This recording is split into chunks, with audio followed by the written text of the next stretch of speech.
बिजली सस्ती तब तक नहीं हो सकती जब तक बिलों की अदायगी ना हो और बिजली की चोरी ख़त्म। प्राइवेटाइजेशन से अब तक के इलेक्ट्रिक ने 474 अरब रुपए की इन्वेस्टमेंट की। इन्वेस्टमेंट से जब सिस्टम बेहतर होगा तो we expect and we are targeting 30% reduction in outages as well.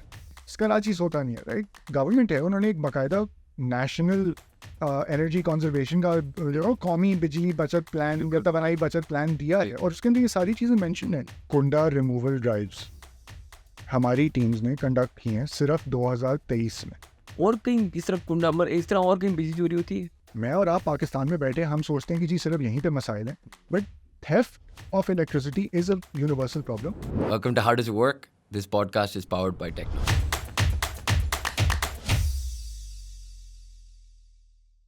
Assalamualaikum everyone and welcome to another episode of How Does It Work, a podcast by Pro Pakistani.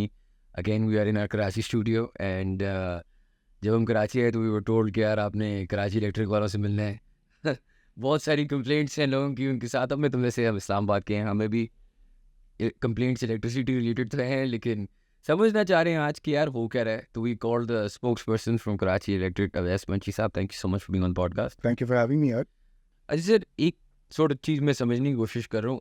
Privatisation से लेके अब तक आप लोगों ने कुछ हद तक इन्वेस्टमेंट भी की, मतलब काफ़ी हद तक इन्वेस्टमेंट की, उसके बाद आप आगे भी इन्वेस्टमेंट कर रहे हैं।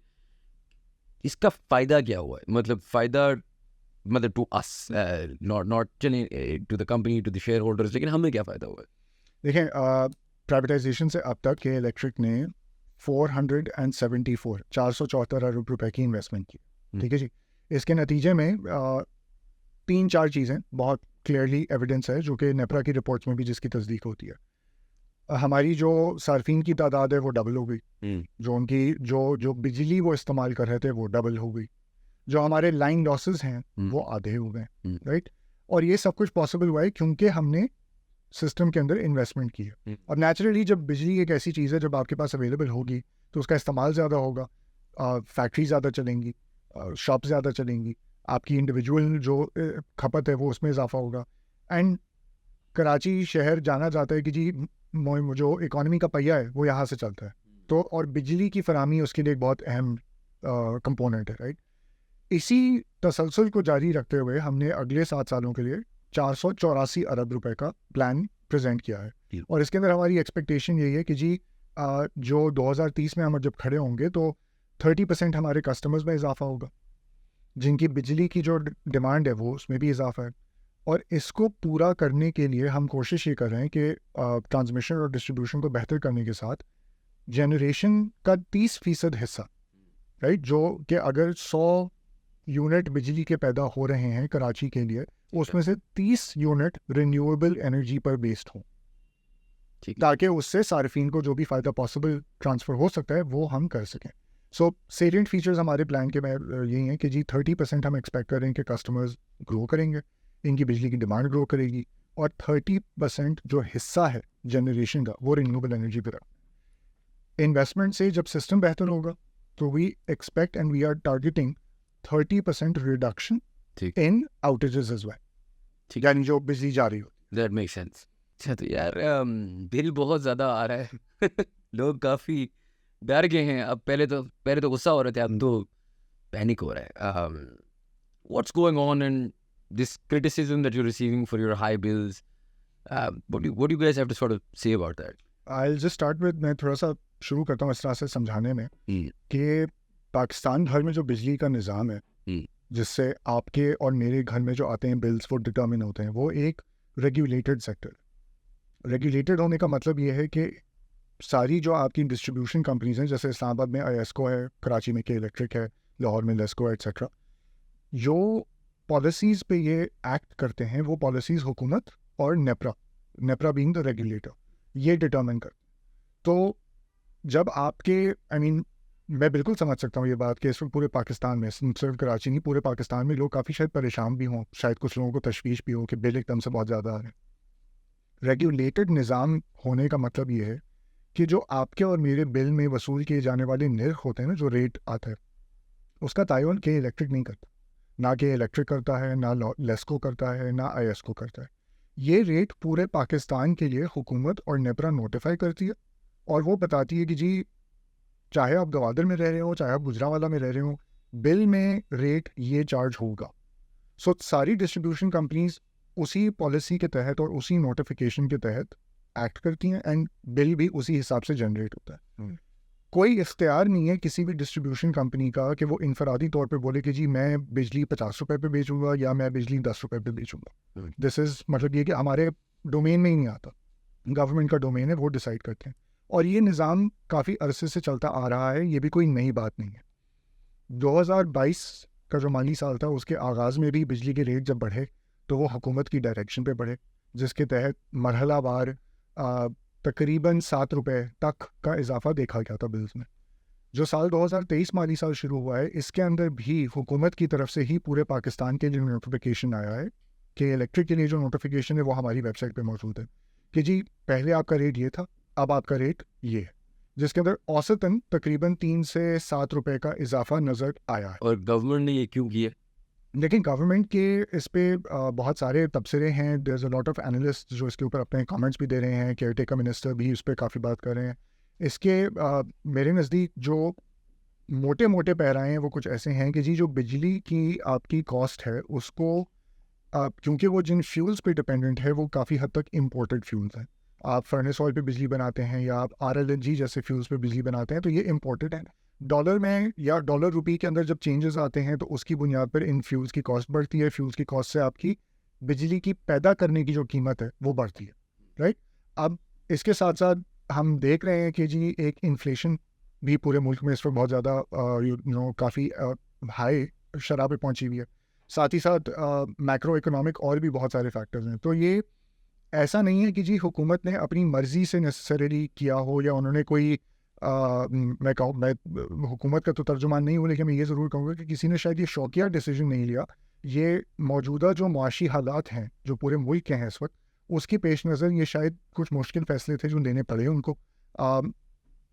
इस पे मज़ीद तफसील जो है वो शायद बेहतर तर्जुमान पावर डिवीज़न ही आपको बता सकेंगे। क्या कराची इलेक्ट्रिक जो एक प्राइवेटाइज्ड ऑर्गेनाइजेशन है, क्या वो बेहतर परफॉर्म कर रही है in comparison to other government led entities? Yes, इसका जो बहुत मुख्तसर जवाब है वो हाँ। मतलब statistically by every other statistically yes. मैं इसकी कुछ मिसाल आपको देता हूँ कि प्राइवेटाइजेशन से अब तक जो के इलेक्ट्रिक की अगर हम परफॉर्मेंस कंपेयर करें बाकी डिस्कोर्स से, तो लाइन लॉसेस एक टर्म है जो मीडिया में जनरली काफ़ी लोग देखते हैं। इसका मतलब ये होता है, हाँ, लाइन लॉसेस का मतलब ये होता है कि फ़र्ज़ करें जी एक पावर प्लांट लगा हुआ है, उसने 100 यूनिट बनाए बिजली के, ठीक है जी।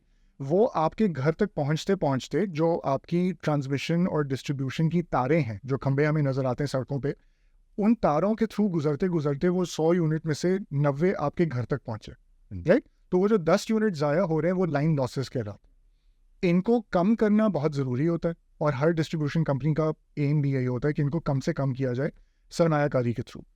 तो प्राइवेटाइजेशन से अब तक के इलेक्ट्रिक ने अपने जो लाइन लॉसेस हैं उनको आधा कर दिया। यानी कि अगर पहले प्राइवेटाइजेशन के वक्त पे तकरीबन कह लें 35% यानी 35 यूनिट हर 100 यूनिट में से ज़ाया हो रहे थे, तो आज वो शरह कम करके 15 पे आ गई है। और नेपरा अगेन जो रेगुलेटर है पूरे पावर सेक्टर का, उनके दिए गए टारगेट से हमने बेहतर परफॉर्म किया है। तो नेपरा पूरे मुल्क के लिए जो है इस्लामाबाद, लाहौर, गुजरांवाला के इलेक्ट्रिक इन सबको टारगेट्स देते हैं कि जी ये आपने लाइन लॉसेस अपने कम करने हैं, आप ऑपरेशनल इन्वेस्टमेंट करें, आप पैसे लगाएं, आप अपने इंफ्रास्ट्रक्चर को बेहतर करें, आप इक्विपमेंट नहीं लगाएं, टेक्नोलॉजी बेहतर लाएं, इन लॉसेस को कम करें ताकि मेरे और आपके घर तक एज अ कस्टमर जो बिजली पहुंचे वो ज़्यादा से ज़्यादा पहुंच सके। सो ये तो एक फैक्ट है, राइट, कि हमने लाइन लॉसेस अपने प्राइवेटाइजेशन से अब तक आधे कर दिए। अच्छा, हमारे प्राइवेटाइजेशन से अब तक जो इन्वेस्टमेंट हुई है उसके नतीजे में कराची में जो सार्फिन है, तो कस्टमर्स, राइट, वो कस्टमर्स डबल हो गए। तो प्राइवेटाइजेशन के वक्त पे 18 लाख थे, आज हम तकरीबन 4 लाख पे 40 लाख पे खड़े, राइट। लोग बस बढ़ गए, लोग पॉपुलेशन इंक्रीज, राइट। और शायद देखें जो बात समझने की ज़रूरत है ना वो ये है कि अगर तो के इलेक्ट्रिक ने एज एन इदारा बेहतर काम ना किया होता तो ये सार्फिन की तादाद डबल ना होती। साथ ही साथ जो इन सार्फिन ने जो बिजली इस्तेमाल की है वो भी डबल हो गई है। यानी कि अगर कोई सारिफ 100 यूनिट इस्तेमाल कर रहा था तो वो आज शायद 200 यूनिट इस्तेमाल कर रहा है. सो नेचुरली ये इस चीज़ की एक इंडिकेटर है.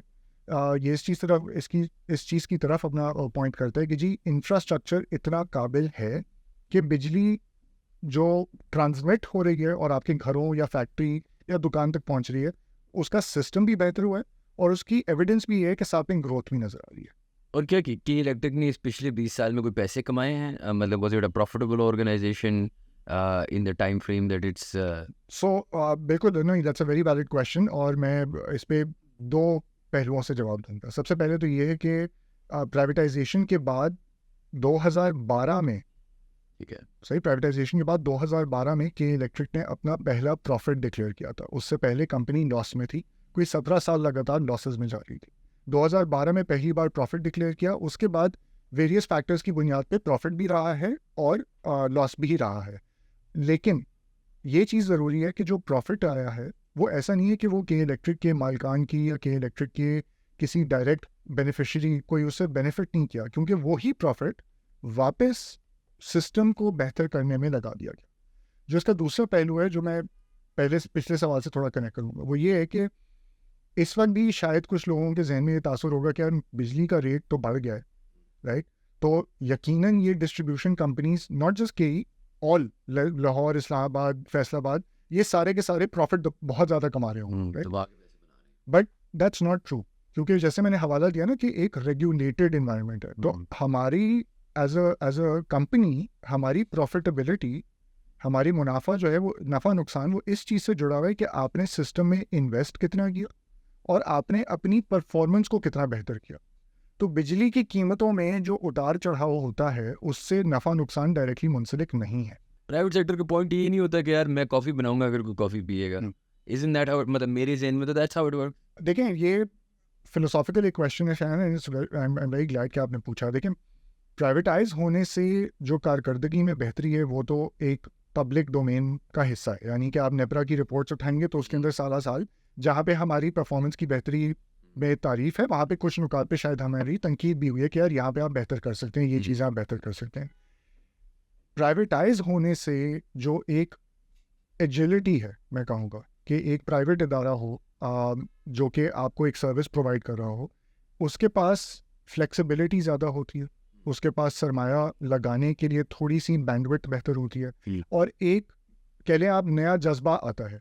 अभी if I can just take a minute, मैं आपको बताऊं, जैसे साल 2023 में हम खड़े हैं, आपको शायद ये मालूम हो या ना हो, लेकिन पूरे पाकिस्तान में जो एक्सक्लूसिविटी है वो ख़त्म हो गई, राइट. सो के इलेक्ट्रिक की टेरिटरी में, लाहौर में, बलूचिस्तान में, केपी में, अगर कोई बिजली की कंपनी सेटअप करना चाह रहा है तो वो कर सकता है, राइट. तो ये भी एक हुकूमत की तरफ से डायरेक्शन है कि एक्सक्लूसिविटी ख़त्म की जाए, और हमारी भी ख़त्म हो चुकी है. और तमाम बाकी और प्राइवेट प्लेयर्स आ सकते हैं, बिल्कुल आ सकते हैं, बिल्कुल आ सकते हैं. एंड हम इस चीज़ को बल्कि हम कहते हैं कि इसमें हमें कोई बिल्कुल एतराज़ नहीं है. आपको अच्छा, मतलब is it good for you और बैड फॉर यू कि अगर और ज़्यादा, मतलब के इलेक्ट्रिक जैसे 7-8 कंपनियाँ आ जाए तो ये एज ए कंज्यूमर तो अच्छा है ना. मतलब मिसाल के तौर पे मुझे इतना समझ नहीं है, लेकिन मैं आपको एग्जांपल देने की कोशिश करता हूँ. टेल्को इंडस्ट्री है, टेल्को में कंपेटिटर्स बहुत है, इसलिए तो हमारा सुपर कार्ड 300 रुपये का है, बिकॉज वो एक दूसरे से लड़ते रहते हैं. अब वो शायद उनके लिए नुकसान है, हमारे लिए एज एंड यूज़र तो फ़ायदा है. As K electric is it in your best interest कि there are more private companies within? देखिए शायद इसका जो आसान जवाब है ना, वो ये है कि जैसे आपने खुद अपनी मिसाल में बताया, टेल्को की इंडस्ट्री की बेहतरीन मिसाल दी आपने. टेल्को की प्राइवेटाइजेशन से आज जो सिम हमें 100 रुपये में घर पे डिलीवर हो जाती है, वो एक ज़माने में शायद 4,500 रुपये की थी, जब नया ये मोबिलिंक और इन डिफरेंट कंपनीज ने प्लेस 4,000 उस ज़माने का. बिल्कुल बिल्कुल बिल्कुल. सो हमें नए प्लेयर्स आने से इसलिए एतराज़ नहीं है क्योंकि हम ये समझते हैं कि नए प्लेयर्स आने से सारिफ की जीत, कस्टमर की जीत. अगर कस्टमर को बेहतर बिजली की फरामी मिल सकती है और हम मिलकर कस्टमर को बिजली में जो फरामी है उसके अंदर बेहतरी ला सकते हैं, तो इसमें हमें बिल्कुल कोई एतराज़ नहीं है. और हम ये समझते हैं कि अगर आज कोई नया प्लेयर आना चाहता है कराची या के इलेक्ट्रिक की टेरिटरी में, तो शायद वो एक बिल्कुल नया विजन लाए, शायद वो कोई नई टेक्नोलॉजी लाएं, जिसके ज़रिए सारिफ के लिए बेहतर सर्विसेज फराहम हो सकें, तो हमें भी सीखने का मौका मिलेगा। और आप क्या दूसरी टेरिटरीज में पहुंच जा रहे हैं, लाहौर, इस्लामाबाद, कुछ ऐसे? देखिए, इसके जो पॉलिसी फ्रेमवर्क है वो इट्स ज़ेर तश्कील है, मतलब ज़ेर गौर है। इस पे अब मैं इसको भी आसान अगर समझाना चाहूँ तो मैं ये कहूँगा कि जिस पॉलिसी के तहत इस वक्त हम एक्सक्लूसिविटी ख़त्म करके सारिफ तक पहुँच सकते हैं, वो अभी उन सारिफिन के लिए है या उन इलेक्ट्रिसिटी यूज़र्स के लिए है जो 1 मेगावाट या उससे ज़्यादा बिजली इस्तेमाल करें, यानी बड़े पैमाने पे। ठीक। सो अगर आपका कोई बहुत बड़ा कारखाना है, अगर आपकी कोई बहुत बड़ी फैक्ट्री है, तो आपके लिए ये एक्सक्लूसिविटी से फ़ायदा हो सकता है। हम हुकूमत की तरफ देख रहे हैं कि वो जैसे जैसे मरहलावार इसमें मज़ीद पॉलिसी में चेंजेस लाएँ, पॉलिसी में गाइडेंस लाएँ, मज़ीद हिदायत दें, तो उसके तहत हम सार्फिन के लिए करेंगे। बट येस, लॉजिकली, थियोरेटिकली इस वक्त अगर के इलेक्ट्रिक या फॉर इंस्टेंस इस्लामाबाद IS को भी अगर चाहता है कि जी वो कराची के सारिफ को बिजली बेचना चाह रहा है, तो वो आके सेटअप कर सकते हैं। थियोरेटिकली ये पॉसिबल है। इसकी जो प्रॉपर पॉलिसीज़ हैं वो अभी आहिस्ता आहिस्ता इंट्रोड्यूस होती है। और दुनिया में कुछ ऐसे मुल्क हैं जहाँ गवर्नमेंट इन्वॉल्व ही नहीं है, बस प्राइवेट, जिस तरह telco is a privatised game, right? हर बंदा, जैसे जोंग आया जो भी, वो लाइसेंसेस होते हैं, लेकिन एक हद तक प्राइवेटाइजेशन हो चुकी है कम्प्लीटली। आपने जिस तरह कहा यार रेट मैं नहीं सेट करता, मुझे गवर्नमेंट की तरफ से आता है। अगर गवर्नमेंट को हम एक साइड पे करते हैं और पूरी मार्केट प्राइवेटाइज कर देंगे, ये दुनिया में कहीं होता है? देखिए, मेरी ऑनेस्टली इस वक्त नॉलेज में नहीं है, लेकिन मैं ये ज़रूर आपको बता सकता हूँ कि जो एडवांस्ड ममालिक हैं पूरी दुनिया में, एंड ऐसे काफ़ी मिसालें हैं, जो आपके पास USA का एग्जांपल है, आपके पास किसी हद तक टर्की का एग्जांपल है। वहाँ पर उन्होंने जिस तरह से हम स्टॉक एक्सचेंज में देखते हैं कि जी हर दिन डिफरेंट कंपनीज के स्टॉक्स आते हैं, उन स्टॉक्स की प्राइसेस होती हैं, आप उनकी ख़रीदो फरोख्त कर सकते हैं। इसी तरह से एक इलेक्ट्रिसिटी की मार्केट है जिसके अंदर मुख्तलिफ बिजली की जो पैदा करने वाली कंपनीज हैं, जनरेशन कंपनीज, वो मौजूद है, और डिफरेंट डिस्ट्रीब्यूशन कंपनीज हैं जो मौजूद हैं। तो वो ऑन अ डेली बेसिस कह रहे हैं, एक तरह से उनकी एक मार्केट बनी हुई है जिसके अंदर जनरेशन की कॉस्ट डिटर्मिन होती है। तो मार्केट डायनामिक्स उसको फिगर आउट कर रहे होते हैं कि जी आज बिजली की डिमांड 5000 मेगावाट है, इस 5000 मेगावाट को पूरे करने के लिए जो बिजली मिलेगी आपको, वो मिलेगी लेट से 20 रुपये फर्जन, राइट? कल डिमांड 6000 मेगावाट हो गई, इसको पूरा करने के लिए जो बिजली पैदा हो रही है वो हो रही है 30 रुपीज़ पे। क्या कोई खरीदने को तैयार है? क्या, और कौन खरीदेगा, कितने पैसों पे खरीदेगा? तो ये मार्केट का एक कॉन्सेप्ट एग्जिस्ट करता है। CTBCM एक टर्म है जो शायद लोगों के जहन में आई हो। CTBCM का जिस तरह से मैंने समझाया, वो एक मॉडल कुछ इसी तरह का है कि पावर प्रोड्यूसर, बिजली पैदा करने वाली कंपनी, और सारिफ, बिजली इस्तेमाल करने वाले 1 मेगावाट और मोर, वो डायरेक्टली एक कॉन्ट्रैक्ट करके बिजली की इस्तेमाल कर सकते हैं। यही कॉन्सेप्ट को मज़ीद आप एक्सपैंड करके एक इलेक्ट्रिसिटी मार्केट की तरफ ला सकते हैं। अब उसमें गवर्नमेंट कितना इन्वॉल्व हो, कितना ना हो, अगेन ये वो पॉलिसी लेवल डिसीजंस हैं जो शायद इस वक्त डिफरेंट जो फोरम्स हैं उन पर ली जा रही हैं या डिस्कशन इस पर जारी है। तो जैसे जैसे उनकी हिदायत आएंगी, अगेन रेगुलेटेड माहौल है, जैसे जैसे जो भी हिदायत आएंगी वो पूरे पाकिस्तान के लिए सेम होंगी। तो चाहे हम अभी कराची में बैठे बात कर रहे हैं, मैं और आप अगर यही बात कोहाट में कर रहे होते तब भी यही लॉजिक अप्लाई करता। और आपने सुनने में आया है कि पता नहीं लोग कह रहे हैं कि अपनी लाइक बिजली बंद कर दो, इलेक्ट्रिसिटी पोल्स निकाल रहे हैं, क्या कुछ हो रहा है। What you sort of say to all of that? In fact मैं ये भी पढ़ रहा था कि कोई पावर सेक्टर एम्प्लॉयज़ के साथ वायलेंस भी हुई है, इस तरह की चीज़ें। देखिए, आई अंडरस्टैंड, लोगों के पास नहीं है पैसे देने को, राइट? तो वो भी एक सिचुएशन है, आप लोगों को समझनी चाहिए। But where does this all end? ये तो एक मतलब हम अपने आप से ही लड़ रहे हैं ना, अब एक जंग सी बन गई है। बहुत बहुत इम्पोर्टेंट सवाल है, एंड मैं कम्प्लीटली अंडरस्टैंड, मैं समझ सकता हूँ। जैसे मैंने पहले भी कहा था कि इस वक्त पूरे मुल्क में जो हालात हैं, जिस तरह के एक मुश्किल मुआशी मोड़ पे हम खड़े हैं, आई कैन अंडरस्टैंड कि सार्फिन को बिलों के हवाले से या टैक्सेस के हवाले से जो है काफ़ी परेशानी होगी। लेकिन कतन इसका ये मतलब तो कहीं नहीं होगा कि आप इश्तियाल फैलाएं या आप किसी किस्म की वायलेंस किसी इदारे पे या किसी अमले पे जो है तशद्दुद करें या उनको हमले का निशाना बनाएं। इस चीज़ को तो हमने मुआशरती तौर पे जो है इसके ख़िलाफ़ आवाज़ उठानी चाहिए, क्योंकि कोई एक स्टाफ मेंबर जब अपनी ड्यूटी के तहत एक एरिया में जाता है तो वो अपनी ड्यूटी पूरी कर रहा है एक पॉलिसी के तहत, राइट? उसके ऊपर अपना गुस्सा निकालना गैर मुनासिब एंड वेरी अनफॉर्चुनेट कि इस तरह के इंसिडेंसेस कुछ हमारे सामने आए थे। हमने स्ट्रांगली उनकी मजम्मत भी की है, बहुत सख्त अल्फाज में मजम्मत भी की है, और हमने उन पे मुकम्मल तौर पे जो जितना हमारा हक था कानूनी कार्रवाई का, हमने वो भी किया है। बिकॉज ये इश्तियाल फैलाना या ये इस तरह से किसी एक इदारे या उसके अमले को टारगेट करना, मैं ये नहीं कहता सिर्फ कि इलेक्ट्रिक हो, लेकिन पूरे पाकिस्तान का मसला है, ये गलत है, नहीं होना चाहिए। Where does this end? ये बिल्कुल दुरुस्त सवाल है। ऑनेस्टली इस वक्त इसकी जो बेस्ट डायरेक्शन है वो हमें हुकूमत की तरफ से ही मिलेगी, क्योंकि वही वो पॉलिसी और वही वो तमाम चीज़ें डिटर्मिन करते हैं जो कि इलेक्ट्रिक, लाहौर, फैसलाबाद, कोयटा, सारी डिस्ट्रीब्यूशन कंपनीज पे अप्लाई करते हैं। ये क्या बात सच है? आई गेस वही है कि हमारी ट्विटर वॉर्स चल रही होती हैं, लेकिन हर जगह लोग कहते हैं कि जो गवर्नमेंट के एम्प्लॉयज़ हैं उनका बिजली का बिल बहुत कम आता है, उन्हें तो कुछ नहीं देना पड़ता, हम लोगों की मतलब मजबूरी पे खड़े हुए हैं। ये बात सच है? देखिए कि इलेक्ट्रिक तो प्राइवेटाइज इदारा है। हमारे तो आपको क्या सस्ती बिजली मिलती? नहीं, मेरे घर पे वही बिल आता है जो बाकी तमाम कराची के तो सार्फिन के घर पे आता है, उन्हीं रेट्स पे चार्ज होता है। हमें कोई फ्री यूनिट्स नहीं मिलते। ये बाकी डिस्ट्रीब्यूशन कंपनीज के अंदर या बाकी पावर सेक्टर में या बाकी गवर्नमेंट सेक्टर्स के अंदर क्या पॉलिसी है इसके बारे में मुझे इल्म नहीं है। तो ज़्यादा तो मैं ये कहना गैर मुनासिब होगा कि जी उनको फ्री मिलते हैं और किस बुनियाद पे मिलते हैं। ये ज़रूर बात है कि अभी जो कुछ दिनों पहले मीडिया में और जनरली जो इस पर एक डिस्कशन छिड़ी है, अगेन गवर्नमेंट का डिसीजन है, हाउएवर दे फील। ये ज़रूर है कि इलेक्ट्रिक एम्प्लॉयज़ प्राइवेटाइज इदारा होने के नाते we don't get any free units. और लोग कह रहे हैं यार एक बहुत रैंडम प्राइस हाइक हो रहा है, इसके बारे में भी मुझे थोड़ा सा कहते हैं कि यार समझ नहीं आ रही, एक रैंडमली ऊपर जा रहा है, या बहुत सारे लोग माई सेल्फ बिजली के कह रहे हैं यार ये तो हो ही नहीं सकता, मेरे घर में सिर्फ 2 AC चलते हैं, ऐसे चलते हैं, रैंडमाइज्ड है ना सारा। ये क्या इज दैट लाइन लॉस? ये what is that down to? What is it just people panicking? देखिए जो कोई रूम होता है एरर के लिए?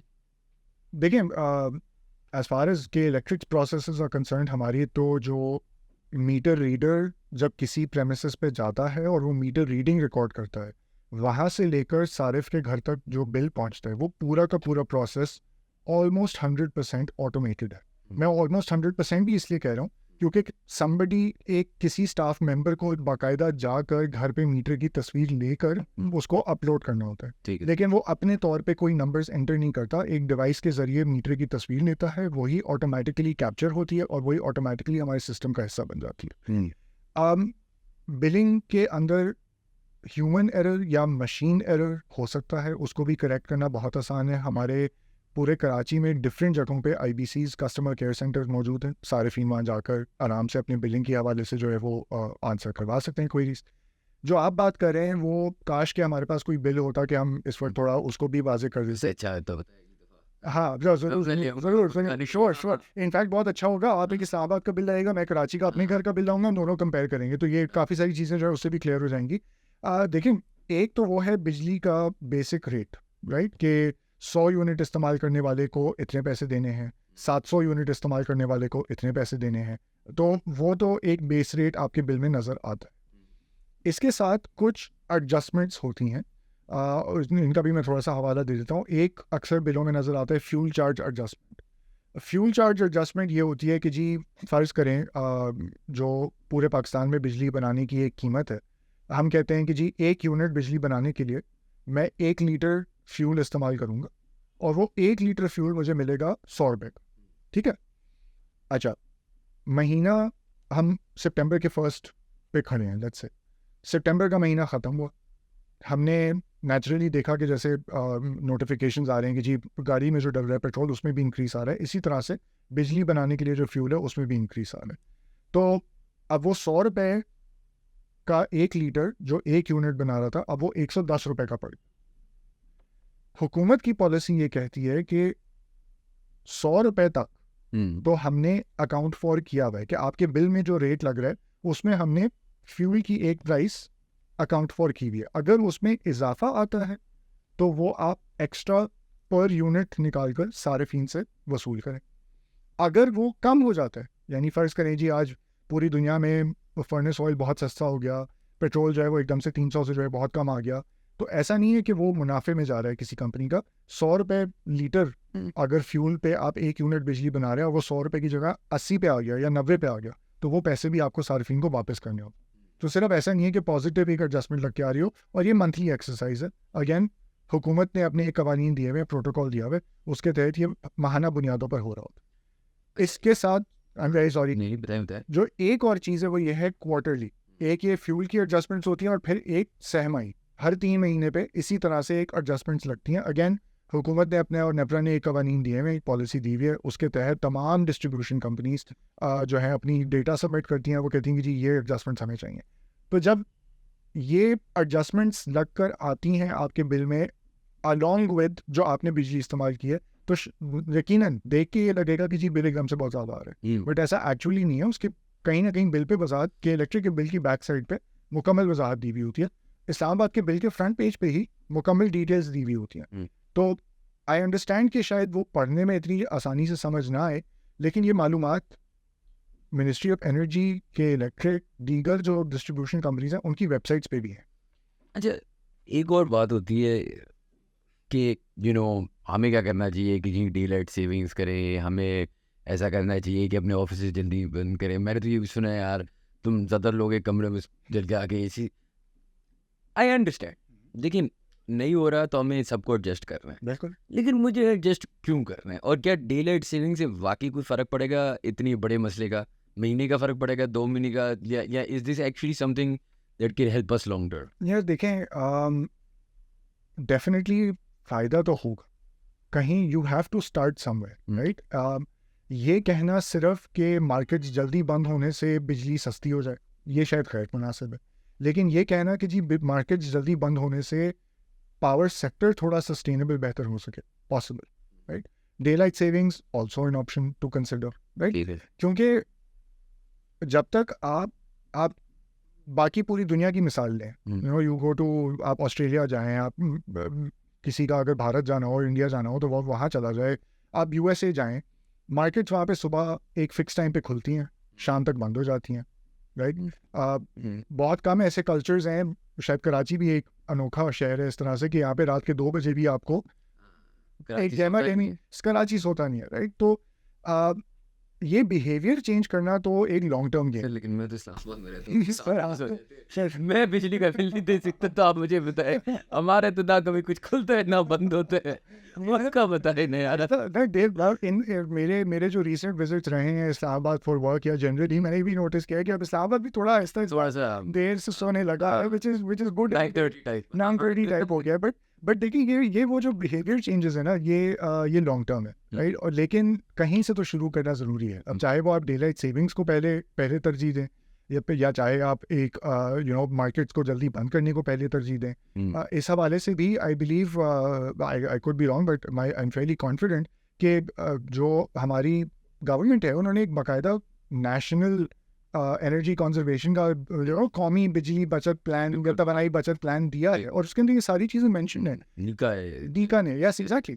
सो we have to start somewhere, and मेरा ज़ाती ओपिनियन ये है, अगर मैं अपने आप को तर्जुमान के इलेक्ट्रिक ना रखूँ फॉर अ मिनट, तो मेरा ज़ाती ख्याल ये है कि जी कतरा कतरा दरिया, तो you start somewhere, Aahista Aahista Aahista कुछ ना कुछ तो करना है। अच्छा, एक और थोड़ा, लोग कहते हैं यार बिजली चोरी हो रही है, और ब्लेटेंट केसेस साबित हो चुके हैं कि जी चोरी हो रही है। लोग, नेबर जो है मेरा, उसने मेरे पता नहीं तार काट के, जो भी है मुझे नहीं पता कैसे होती बिजली चोरी, लेकिन हाउ कैन की इलेक्ट्रिक और any entity that's in this business stop that from happening and make it a little more transparent? So इस जवाब पे आने से पहले मैं बड़े एक इम्पॉर्टेंट फैक्ट्स आपके साथ शेयर करता हूँ। हम इस वक्त सितंबर 2023 में हैं, राइट। 14,000 कुंडा रिमूवल ड्राइव्स हमारी टीम्स ने कंडक्ट की हैं सिर्फ 2023 में, राइट। अगर आप एवरेज लगाएं तो दिस मीन्स के रोज़ की बुनियाद पे तकरीबन 60 डिफरेंट लोकेशन, 60 कराची शहर के 60 अलग अलग मुकामात पर रोज़ की बुनियाद पर कुंडे हटाने का मुहिम जारी है हमारी टीम्स का। 1,30,000 किलो किलो 1,30,000 किलोग्राम के कुंडे उतारे गए हैं। तो बिजली चोरी के ऊपर तो हम बिल्कुल ही भरपूर काम ऑलरेडी करते आ रहे हैं। एंड इनफैक्ट अभी हाल ही में जो प्रेस कॉन्फ्रेंस भी हुई है, हमारे जो मिनिस्टर फॉर एनर्जी हैं उन्होंने भी बाकायदा एक नेशन वाइड क्रैकडाउन का ऐलान किया है कि यार बिजली चोरी ख़त्म करनी है। And he was very clear, I am quoting, I am paraphrasing our minister for energy. और कहीं इस तरह कुंडा मर इस तरह और कहीं बिजली चोरी होती है, बिल्कुल मतलब इंडिया में, दूसरे मुल्कों में? बिल्कुल बिल्कुल बिजली कौन? बिजली चोरी जो देखें, मुझे तो मैंने सिर्फ लोकली सुना है ना। देखें अगेन एनेक्डोटली अगर मैं बात करूं तो शायद इस्लामाबाद प्रॉपर यानी F7 में शायद बिजली चोरी ना होती, लेकिन अगर आप IESCO की जो टेरिटरी है वो तो इस्लामाबाद से काफ़ी बड़े पैमाने पे भी हाँ। फैली हुई है ना, right? So if you go to the outskirts of Islamabad, या मैं बात करूं आउटसाइड ऑफ पाकिस्तान, पाकिस्तान में तो चोरी होती है, नहीं, नहीं। इस्लामाबाद में भी चोरी होती है। देखिए आउटसाइड ऑफ पाकिस्तान भी theft of electricity is a pretty big problem. There is, I remember personally coming across a documentary on Al Jazeera जिसके अंदर कानपुर की मिसाल दी जा रही थी, अच्छा। Kanpur in India, right? और उसके अंदर भी बाकायदा, मतलब अगर आप वहाँ के यूट्यूब पे शायद मिल भी जाए वो, उस डॉक्यूमेंट्री के अंदर बाकायदा जिस तरह से कभी कभार गंभीर तस्वीरें आती हैं शहर की कि यार यहाँ पे कुंडे, आसमान नहीं नज़र आ रहा, कुंडे इतने, इसी तरह से कानपुर का भी हाल था। वियतनाम, यू टेक, आप जिस भी शहर में चले जाएं, स्पेन जैसे मुल्क में अभी रिसेंटली हर जगह कोई ना। हर जगह यू नो देर बाकायदा एक पूरा वहाँ पे नेबरहुड है। There was an article in the New York Times actually, literally कोई 2-3 दिन पहले का, कि जी स्पेन का एक पूरा मोहल्ला ऐसा, पूरा एक नेबरहुड ऐसा है, नॉर्दर्न ग्रेनाडा, राइट? वहाँ पर बिजली की चोरी बाकायदा हो रही है। दिस इज़ अ कच्ची आबादी टाइप एरिया एंड वहाँ पे भी बिजली चोरी हो रही है, जिसकी वजह से वहाँ की पावर कंपनी को भी प्रॉब्लम हो रहा है। अब मैं और आप पाकिस्तान में बैठे हम सोचते हैं कि जी सिर्फ यहीं पे मसाइल हैं, but theft of electricity is a universal problem and इसके against as a community, as a society we have to stand up. Because I was paraphrasing earlier, but I never got to it. But even our Minister for Energy in a press conference very clearly उन्होंने बड़े वाज़े तौर पे बोला कि जी देखिए बिजली सस्ती तब तक नहीं हो सकती जब तक बिलों की अदायगी ना हो और बिजली की चोरी खत्म, right? And that's the most important thing. That's the most important thing.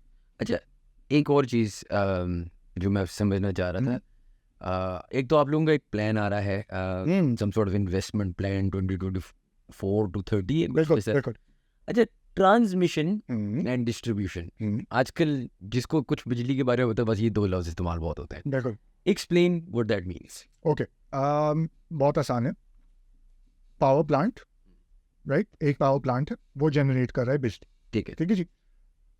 जब उस पावर प्लांट से बिजली बनकर आपके किसी भी शहर के ग्रिड तक पहुंचती है, ठीक है, राइट? ग्रिड मायने वो एक एक्स्ट्रा हाई वोल्टेज पे बिजली ट्रांसमिट होकर एक ग्रिड तक पहुंचती है, उस हिस्से को ट्रांसमिशन कहते हैं। जो भी तारें उसमें इन्वॉल्व होंगी, पावर प्लांट से ग्रिड तक बिजली पहुंचाने में ट्रांसमिशन का हिस्सा है, ठीक है जी। समझ गया। अच्छा, ग्रिड क्या होता है जी? ग्रिड होता है एक बहुत बड़ा सा कॉम्प्लेक्स जिधर आप वोल्टेज को एक्स्ट्रा हाई वोल्टेज से थोड़ा कम करते हैं ताकि वो आगे पहुंचाया जा सके। तो ग्रिड से लेकर जो आपके घर, कारखाने, दुकान, फार्म, जिस भी प्रेमिसेस पे जो मीटर तक पहुंच रहे हैं वो डिस्ट्रीब्यूशन कहलाता है। ठीक है, तो बुनियादी है जी, जनरेशन है, ट्रांसमिशन है, डिस्ट्रीब्यूशन। ठीक है, जिस प्लान का आप जिक्र कर रहे हैं वो हमने एक सरमायाकारी का प्लान बनाया हुआ है जिसके अंदर हम अपने इसी ट्रांसमिशन और डिस्ट्रीब्यूशन सिस्टम को मज़ीद मुस्तहकम करेंगे, मज़ीद उसको बेहतर करेंगे, मज़ीद इसको ग्रो करेंगे, राइट? हमारा जो ट्रांसमिशन और डिस्ट्रीब्यूशन का सिस्टम है प्राइवेटाइजेशन से अब तक डबल हो गया साइज में, राइट? ज़ाहिर बात है कराची फैला है, जैसे मैंने बताया, कस्टमर्स डबल हो गए हैं, बिल्कुल बिल्कुल, जो इनकी डिमांड है वो डबल हो गई है। तो उसको केटर करने के लिए हमने ये सिस्टम को अपग्रेड किया। ठीक है, नेचुरली ऐसा तो नहीं है कि 2023 में कराची ग्रो करना बंद हो जाए और मज़ीद ग्रो करेगा। हमारी एक्सपेक्टेशन ये है कि बाय द ईयर 2030 में अगर हम खड़े होंगे तो 2030 में कराची में 50 लाख सार्फिन होंगे बिजली के, ठीक है, ठीक है? दैट मीन्स 50 लाख कनेक्शंस, ठीक है, आबादी जितनी भी हो 50 लाख कनेक्शंस की एक्सपेक्टेशन है, और ये इस्तेमाल कर रहे होंगे तकरीबन 5000 मेगावाट बिजली। ठीक है। तो अगर हम आज अपने ट्रांसमिशन और डिस्ट्रीब्यूशन नेटवर्क में इन्वेस्टमेंट ना करें तो ये जो ग्रोथ आ रही है इनको बिजली पहुंचेगी कैसे? सो 484 अरब रुपए का हमने एक प्लान बनाकर तकरीबन दिसंबर जनवरी के अंदर ही नेपरा को सबमिट कर दिया था। अगेन नेपरा का जिक्र इसलिए आ रहा है क्योंकि वो रेगुलेटर है, वो कह रहे हैं जी मतलब वो they have to prove it, they have to approve it, वो उसकी प्रॉपर स्क्रूटनी करते हैं, वो कहते हैं जी आप बताएं हमें, बिकॉज जैसे मैंने जिक्र किया था नफ़ा नुकसान बिजली की रेट से जुड़ा हुआ नहीं है, नफ़ा नुकसान है सरमायाकारी से और परफॉर्मेंस में बेहतरी से। और ये जो प्लान है, this is to increase the amount of electricity जो चाहिए होगी ज़्यादा घरों के लिए 2030 में। बिल्कुल इससे आपका ऑब्वियसली बिल तो नहीं इफेक्ट होता ना, मतलब मेरा ऐसे नहीं होगा कि 2030 तक एनर्जी क्राइसिस खत्म हो चुकी होगी क्योंकि के इलेक्ट्रिक ने इन्वेस्टमेंट कर दी, ऐसे तो नहीं नहीं तो देखें ये तो कहना प्री मेच्योर होगा, पागलपन तो नहीं मैं कहूँगा प्री मेच्योर है। इस इन्वेस्टमेंट की अशद ज़रूरत है क्योंकि सार्फिन की तादाद बढ़ेगी, बिजली की डिमांड बढ़ेगी, आउटेजेस की फ्रीक्वेंसी भी हमें कम करना बड़ा ज़रूरी है, राइट, कि जो ट्रिपिंग आ रही है उसको कम करें ताकि बिजली की बिला तातुल फरामी मिल सके, जो हम कहते हैं कि जी बिजली कॉन्स्टेंटली मिलती रहे, आप स्विच ऑन करें बिजली हो आपके पास। इसको यकीनी बनाने के लिए 484 अरब रुपए का हमने एक इन्वेस्टमेंट प्लान दिया हुआ है। इसमें सर मैं आपकी बात काट रही थी जस्ट टू अंडरस्टैंड, ये जनरेशन भी इसमें आएगी, मतलब सोलर, मतलब आप और तरीके टू बिल्ड मतलब मेक इलेक्ट्रिसिटी ये भी करेंगे? बिल्कुल बिल्कुल, क्योंकि मसला तो शॉर्टेज ऑफ इलेक्ट्रिसिटी। हाँ बिल्कुल बिल्कुल। सो दो पहलू हैं, एक तरफ तो आपने वो सिस्टम बेहतर करना है जो बिजली की जनरेशन को आपके घर तक, आपके मीटर तक पहुंचा, राइट, तो उसके लिए हमने ये इन्वेस्टमेंट प्लान बनाया हुआ है और हमारी एक्सपेक्टेशन ये है कि बाय द ईयर 2030 30% जब ज़्यादा हमारे सार्फिन एक्सपेक्टेड है कि 30% ग्रोथ होगी, वो 5000 मेगावाट 30% लगभग लाइक एक सिग्निफिकेंट इंक्रीज आ जाएगा डिमांड में। इनको जो बिजली फराम कर रहे हैं उसमें हम चाहते हैं कि, और हमारी कोशिश है कि 30% जो आउटेजेस हैं वो कम हो, उसकी फ्रीक्वेंसी कम, मतलब जो बिजली जा रही है, जो बिजली जा रही है वो कम हो सके, राइट, 30%। बिल्कुल। अच्छा, जनरेशन के लिए एक इसी के साथ हमने पावर एक्विजिशन प्रोग्राम तकरीबन जनवरी 2023 में सबमिट किया हुआ है। इसका पावर एक्विजिशन प्रोग्राम मैं वही बता देता हूँ बहुत सिंपली। पावर एक्विजिशन प्रोग्राम जैसे मैंने बताया कि जी एक प्लान आपका ट्रांसमिशन और डिस्ट्रीब्यूशन में है, इसी तरह से हमने एक पूरा प्लान नेपरा को अगेन सबमिट किया हुआ है कि देखिए जी 2030 तक ये वो पावर प्लांट्स हैं जो हम अपने सिस्टम में लाना चाह रहे हैं, राइट, और हम अपने सिस्टम में कराची या के इलेक्ट्रिक के सार्फिन के लिए लाना चाह रहे हैं, ठीक है। अच्छा, इसके अंदर तकरीबन 1200 मेगावाट जो है वो रिन्यूएबल एनर्जी है और तकरीबन 2200 मेगावाट टोटल एनर्जी है जो कि रिन्यूएबल या लोकल सोर्सेज पे बने। देखें इस वक्त जो एक चैलेंज है पूरे मुल्क का वो ये है कि जो बिजली बन रही है वो शायद इम्पोर्टेड फ्यूल पे डिपेंडेंस है, राइट, आप RLNG इम्पोर्ट करते हैं, आप फर्नेस ऑयल इम्पोर्ट करते हैं, आपको अपने बलबूते पे अगर खड़ा होना है तो you need to find ways कि आप अपने ज़राए से कैसे बिजली बना सकते। तो ये कोई तरीका है? बिल्कुल, तो ये जो जनरेशन है उसके अंदर सोलर है, इसके अंदर विंड है। आप सोचें कि 2030 में के इलेक्ट्रिक जो है वो हाइडल पानी, राइट, मतलब ना कि ऐसा नहीं कि जी सिंध में एकदम से कोई डैम बन रहा है, हम मुआहदे ऐसे कर रहे हैं उन कंपनीज के साथ जो आज़ाद जम्मू कश्मीर में भी डैम बना रहे हैं और वहाँ से वो पावर बेचने के ख्वाहिशमंद है और हम कहते हैं कि जी हम ख़रीदेंगे आपसे और हम वो सस्ती बिजली या जो भी उन रेट्स पे वो बिजली बन रही होगी वो मुंतकिल करेंगे कराची के सार्फिन तक। तो ये प्लान हमारा अंडर अप्रूवल है, अंडर डिस्कशन है और हम बहुत पुरुमीद हैं कि जैसे ही इस पर हमें एग्जीक्यूशन हम करें तो इससे सार्फिन की बेहतरी हो। आपका जो सवाल था कि इससे बिलों में क्या फ़र्क पड़ेगा, जैसे अगेन मैंने जिक्र किया कि जो बिल्स हमारे जनरेट हो रहे हैं उसके अंदर वो फिक्स्ड है, राइट, वो तो रेट हुकूमत ने डिटर्मिन करने। मेरे नज़दीक ये हमारी जो काविशें हैं वो एक स्टेप हैं टुवर्ड्स मेकिंग बिजली की कीमत मोर अफोर्डेबल। आपको मैंने अभी थोड़ी देर पहले जिक्र किया था कि जी वो 100 रुपये का फ्यूल लेकर हम 1 यूनिट बिजली बना रहे हैं, राइट। अब फ़र्ज़ करें कि हम वो 100 रुपये का जो फ्यूल ख़रीद रहे थे इंपोर्ट करके, वो उसकी जगह हम सोलर एनर्जी लगाते, तो 100 रुपये बच गए, 100 रुपये बच गए, राइट। और जो 100 रुपये बचने से जो फ्यूल कॉस्ट कंपोनेंट है, अब मैं जो एक फ्यूल चार्ट एडजस्टमेंट का, राइट, वो फ्यूल कॉस्ट जाहिर बात है वो 100 रुपये अगर बचे आपके तो आपकी ओवरऑल जो फ्यूल की कॉस्ट है वो भी कम होने लगी, राइट। जब वो कम होने लगी तो उसका बेनिफिट आप सार्फिन तक पास ऑन कर सकते हैं, ठीक है। सो हतमी तौर पे तो पूरे मुल्क के रेट हुकूमत ने ही डिटर्मिन करने हैं और शायद वो तभी हो सकें जब पूरे मुल्क में थ्रू सम एफर्ट बिजली सस्ती हो। आपको लगता है कि गवर्नमेंट्स अब खैर I know you can't obviously से फॉर श्योर कि सब्सिडाइज करना चाहिए या नहीं करना चाहिए, लेकिन अगर हमसे शॉर्ट टर्म में नहीं मैनेज हो रहा लोगों से, तो क्या इसका हल है कि थोड़ी सी इम्पेशेंस दिखाएं और थोड़ी सी एडजस्टमेंट करें, या आपका हल ये है जो पहले हमने बहुत दफ़ा किया हुआ है कि यार इसको सब्सिडी लगा के बस मुकाओ? इस तरह मैंने आज मुझे पता चला था कि दाल पे भी सब्सिडी है, चाय पे तो मुझे पता था, मतलब काफ़ी दाल तो मुझे लगता था सस्ती चीज़ है। नहीं, so did I. I learned this the hard way as well. भी recently चीज़ें बढ़ी और घर में सौदा लेने आप जाए तो वो चीज़ें you find everything to be more दाल वो वाले बुरे दिन पे बंदा दाल खाता है ना। देखें जो अगेन जैसे मैंने कहा कि इस वक्त जो सबसे ज़रूरी चीज़ है ना वो ये समझना है कि द बिल जो भी बिल मौसूल हो रहा है इस वक्त वो आपकी अपनी बिजली के इस्तेमाल के अगेंस्ट आ रहा है, ठीक है? तो ऐसा भी नहीं है कि जी अगर आपका पड़ोसी फॉर सम रीज़न अगर बिजली चोरी में पकड़ा जाए या बिजली चोरी करता हुआ नज़र आए तो ऐसा नहीं है कि उनका बिल आपके ऊपर लग गया, राइट? अगेन सिस्टम इस चीज़ की इजाज़त नहीं देता। मौजूदा हालात में जो सबसे ज़्यादा ज़रूरी चीज़ है और हम इस पर तकरीबन 2022 से किसी हद तक जो है अवेयरनेस क्रिएट करने की कोशिश करें वो यही है कि देखें एनर्जी कंजर्वेशन बहुत इम्पोर्टेंट है। कतरा कतरा दरिया, वाकई कतरा कतरा दरिया। हमें अंदाज़ा नहीं होता कि जो हमारे घरों में जैसे फ्रिज की मिसाल दूँ, अक्सर घरों में जो फ्रिज होते हैं वो 10-10, 15-15, 20-20 साल पुराने होते हैं और हम इस बात एसी भी और हम इस बात पे थोड़ा फख्र भी करते हैं, राइट? कि यार देखो 20 साल से मेरे घर में ये फ्रिज और एसी है और ये आज तक बेहतरीन काम कर रहा है, राइट? इसने मुझे धोखा नहीं दिया।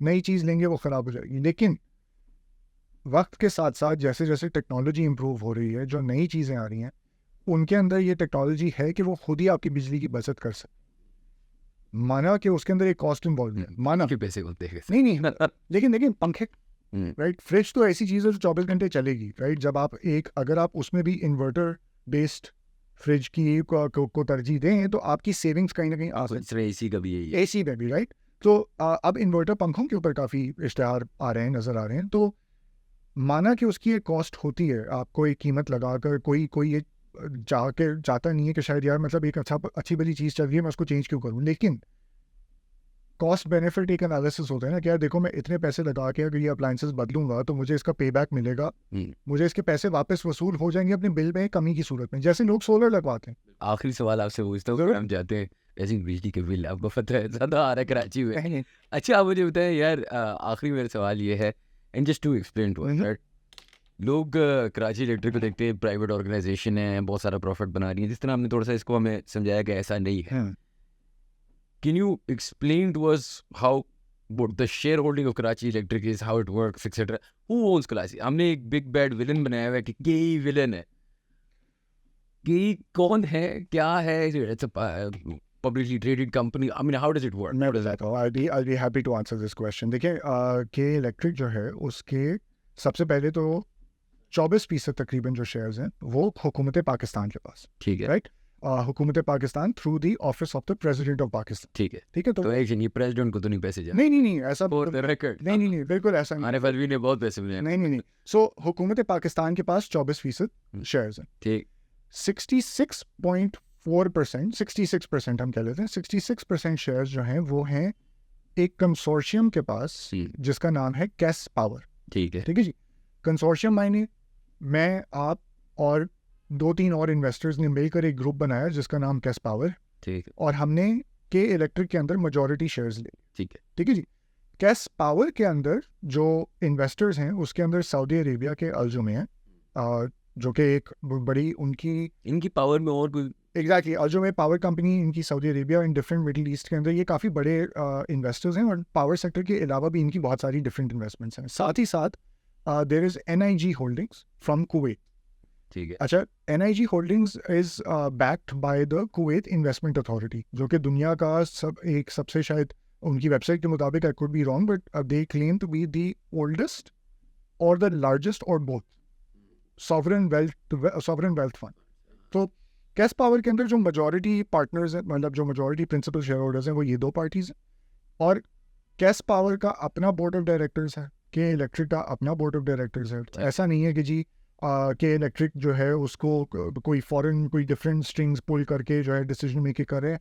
के इलेक्ट्रिक की मैनेजमेंट, के इलेक्ट्रिक के बोर्ड ऑफ डायरेक्टर्स मिलकर के इलेक्ट्रिक की डिसीजंस लेते हैं।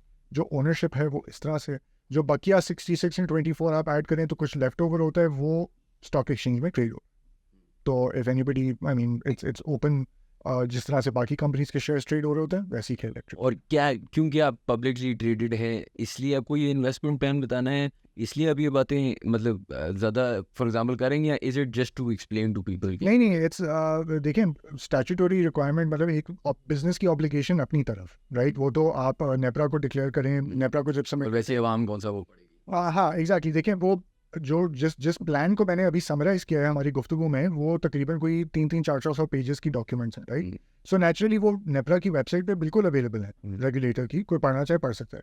लेकिन हम ये चाहते हैं कि जो हमारे कस्टमर्स हैं, ना सिर्फ कराची में बल्कि पूरे पाकिस्तान में जो लोग हैं, उनको ये अवेयरनेस ज़रूर मिले कि देखिए, इन्वेस्टमेंट जब इंफ्रास्ट्रक्चर में होती है तो उससे सिस्टम में बेहतरी भी आती है, और सिस्टम की बेहतरी की गवाही खुद ही आपके सामने है डिफरेंट रिपोर्ट्स के अंदर जो हमारी परफॉर्मेंस नज़र आ रही हो। तो ऐसा नहीं है कि हम जो है वो किसी ऑब्लिगेशन के तहत इस पॉडकास्ट पे आज बैठे हैं। We are doing this because we are passionate about it. हम You want to sort of explain to us बिल्कुल where we are, where we stand, where we're going. बिल्कुल And I think that's very noble. मतलब जो अच्छी बात है ना, a lot of the times मुझे लगता है पाकिस्तान में ना, I mean I could be wrong, but a lot of people don't come and have that conversation. कि हमें बताओ कि यार हो क्या रहा है, we're panicking. A lot of the times you panic because you don't know. बिल्कुल आपको कुछ पता नहीं है कि होता कैसे है। बहुत सारी चीज़ें आपने मेरे लिए भी क्लियर की हैं जो शायद मुझे भी नहीं पता था about how ये बिल किस तरह आता है, क्या होता है। तो खैर चलें, thank you so much for being on the podcast. It was an absolute pleasure. Thank you so much for having मी। बिल्कुल absolute pleasure for me as well. Thank you guys for watching. If you enjoyed our content, please do subscribe to our channel, and we'll see you for the next podcast.